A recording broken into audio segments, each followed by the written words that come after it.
இதுக்கு முன்னாடி வாரத்தில் ஒரு நாள் மட்டும்தான் வந்து நான் மாவு அரைப்பேன். அதே மாதிரி அது 2 நாள் வந்து கரெக்டாக வந்துடும். இட்லிக்கு ஒரு நாளும் தோசைக்கு ஒரு நாளும் கரெக்டாக இருக்கும்.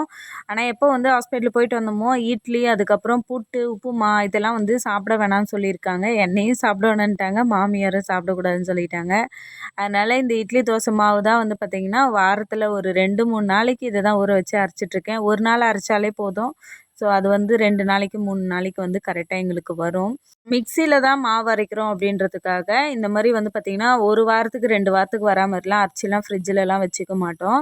ஸோ எப்பப்போ வேணுமோ அப்பப்போ தான் வந்து பார்த்திங்கன்னா கொஞ்சமாக சேர்த்து தான் வந்து எப்போவுமே அரைச்சிப்போம். எப்பவும் போல் தான் சோறும் வந்து சேர்த்து அரைச்சிக்கிட்டேன்.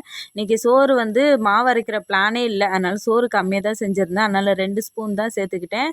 அதேமாதிரி இப்போ வந்து கேரளாவில் இப்போ நாங்கள் இருக்கிற ஏரியாவில் நல்லா வந்து மழை, தினமுமே நல்லா மழை பெஞ்சிட்டு தான் இருக்குது. அதனால் மாவு வந்து புளிக்கிறதுக்காகவே நான் ஏற்கனவே ஒரு ஐடியா வந்து சொல்லியிருந்தேன். சுடு தண்ணி வந்து கீழே வச்சுட்டு மாவு அரைச்ச அந்த பாத்திரத்தை வந்து மேலே வச்சுட்டு நம்ம மூடி போட்டோன்னா காலையில் எழுந்து பார்க்கும்போது சூப்பராக வந்து பொங்கி வந்திருக்கும். ஏன்னா அதுக்கு கொஞ்சமாவது அந்த ஹீட்னஸ் தானே தேவை. அதனால் கரெக்டாக வந்து பார்த்திங்கன்னா பொங்கி வந்துடும். சைட்லேயே வந்து பார்த்திங்கன்னா எங்கள் வீட்டுக்காரரு சிக்கன் பார்ட்ஸ் வந்து இன்றைக்கி வாங்கிட்டு வந்திருந்தார். அதை ஒரு சைடு வந்து பார்த்திங்கன்னா மஞ்சத்தூள்லாம் சேர்த்து நல்லா வந்து க்ளீன் பண்ணிவிட்டு அதை வந்து சின்ன சின்னதாக கட் பண்ணி குக்கரில் வந்து சேர்த்துட்டேன். அதுக்கப்புறம் மஞ்சத்தூள், உப்பு போட்டு நல்லா வந்து வேக விட்டு எடுத்துக்கிட்டேன். ஒரு 2 3 விசில் விட்டாலே போதும், நல்லா வெந்து வந்துடும்.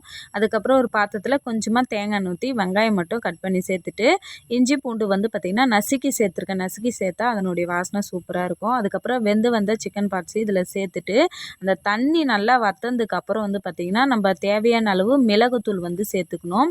கலருக்காக கொஞ்சமாக நான் வந்து மிளகாத்தூள் சேர்த்துக்கிட்டேன். அதுக்கப்புறம் இறக்குற டைமில் கொஞ்சமாக தேங்காய் எண்ணெயும் கருவேப்பிலையும் சேர்த்து இறக்குனா சூப்பராக வந்து சிக்கன் பார்ட்ஸ் வந்து வறுவல் ரெடி ஆயிடுச்சு.